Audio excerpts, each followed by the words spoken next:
هذا جلاس موجود وانا قعدت وحركتي ما اثرت على الجلاس.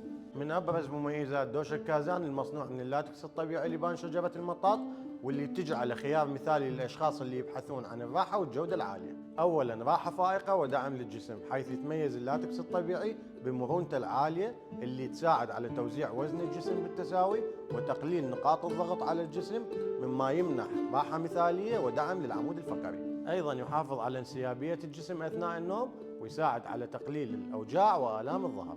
ثانيا صحه افضل ونوم صحي، لان اللاتكس الطبيعي يتميز بمقاومته للبكتيريا والفطريات، مما يجعله خيار مثالي للاشخاص اللي يعانون من الحساسيه.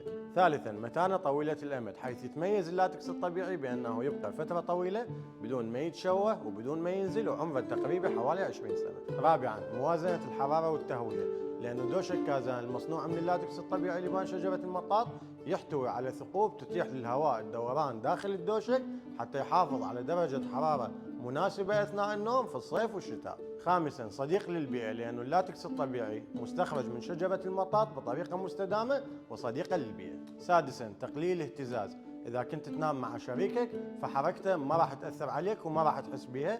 مثل ما تلاحظون هذا جلاس موجود وأنا قعدت وحركتي ما اثرت على الجلاس. سابعا ملائم لجميع اوضاع النوم، فاذا كنت تفضل انه تنام على الظهر او على البطن او على الجانب، فمرونه اللاتكس الطبيعي تدعم الجسم في كل وضعيات النوم.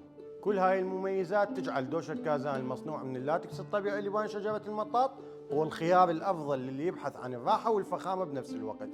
هاي المعلومات وهذا الكلام مو من عندي، هذا هو سؤال طرحناه على شات جي بي تي وهو جاوبنا بكل هاي التفاصيل، بس على مود نثبت لكم مصداقيتنا. مع كازان، فقراتك وعظامك بأمان.